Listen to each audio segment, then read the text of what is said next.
et de fonctionnement du comité de sélection des candidats qui me seront soumis au bout du processus pour nomination. Mes chers compatriotes, malgré les défis et les incertitudes rencontrés en 2024, cette année charnière aura surtout été marquée par l'expression d'aspirations majeures, défendues au prix de grands sacrifices, par la vigueur de la raison démocratique et par l'émergence de perspectives porteuses d'espoir. En effet, le 24 mars 2024, vous m'avez largement accordé votre confiance, m'offrant ainsi le suprême honneur de présider aux destinées du peuple sénégalais. Dans une logique démocratique et une belle cohérence électorale, vous avez confirmé et parachevé votre choix dans les urnes le 17 novembre dernier, en nous confortant d'une majorité parlementaire incontestable. Le mandat populaire est ainsi clair et sans équivoque. Il nous appartient de le dérouler avec rigueur, fidélité et dévotion. Je m'y engage. À cet instant solennel, je voudrais rendre grâce à Dieu et remercier le vaillant peuple sénégalais pour sa grande maturité démocratique, saluée et reconnue dans le monde entier. Pour ma part, j'ai minutieusement décrypté ce puissant message venu des urnes.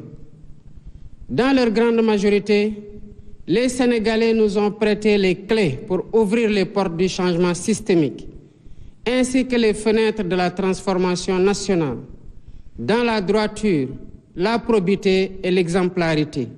Djub, djubal, djubanti. C'est dans cette logique que j'ai pris un nouveau décret organisant le comité d'orientation stratégique du pétrole et du gaz, COS-Pétrogaz, pour y donner plus de place à l'opposition, à la société civile, aux syndicats et à l'ordre national des experts. J'entends ainsi garantir une exploitation optimale et transparente des ressources pétrolières et gazières au profit de l'économie nationale et des générations actuelles et futures. Toutefois, force est de reconnaître qu'aucun changement, aucune rupture n'est possible dans un environnement de corruption endémique. Si nous voulons le changement, nous devons résolument être prêts à nous réformer nous-mêmes dans nos comportements face au bien public et dans notre manière de servir la collectivité. Voilà pourquoi, au-delà de la modification de la loi portant statut général de la fonction publique, 4 lois sur la transparence et la bonne gouvernance seront soumises à la représentation nationale. Elles portent sur la protection des lanceurs d'alerte, la réforme de l'organe de lutte contre la corruption, l'accès à l'information et la déclaration de patrimoine. Concernant la déclaration de patrimoine, elle sera généralisée à tous les agents de la fonction publique sans exception, ainsi qu'à tous les postes électifs ou nominatifs impliquant une gestion budgétaire, quelle qu'en soit l'importance. Les modalités de publicité et de mise à jour des déclarations souscrites seront définies par la loi. Mes chers compatriotes, je suis pleinement conscient des difficultés que les Sénégalais ont traversées ces dernières années. C'est pourquoi, face à la vie chère et malgré une conjoncture économique plus que difficile, dès les premières semaines de mon mandat, le gouvernement a pris des mesures concrètes pour soutenir les producteurs locaux et réduire le prix des denrées de première nécessité. D'un autre côté, les réformes institutionnelles en cours avec la suppression du Conseil économique, social et environnemental et du Haut Conseil des collectivités territoriales se poursuivront au courant de l'année 2025. Le comité restreint que j'ai déjà mis en place pour l'identification des lois et décrets à prendre ou à abroger est à pied d'œuvre pour matérialiser les consensus forts issus des assises de la justice. Par ailleurs, l'inflation notée des partis politiques, favorisée par une application trop laxiste des textes en vigueur, a conduit à une fragmentation excessive et à une inflation préoccupante, préjudiciable à une respiration démocratique de qualité.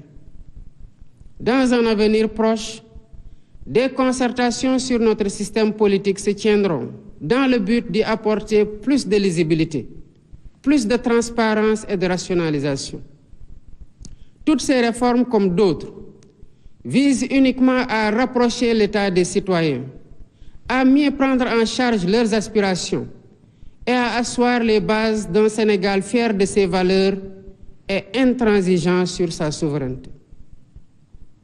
La diplomatie sénégalaise, fidèle à sa doctrine, continuera à promouvoir les idéaux de paix et de justice, tout en apportant sa solidarité agissante et son soutien actif aux peuples opprimés du monde.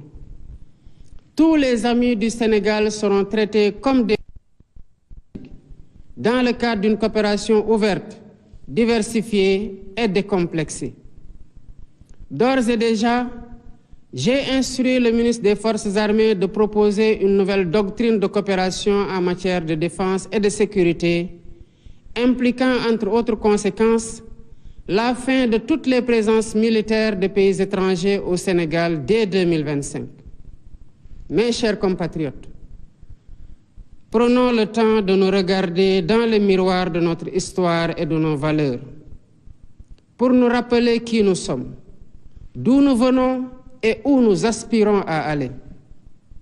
Au-delà des réformes et des politiques, arrêtons-nous un moment pour évoquer en profondeur ce qui nous unit.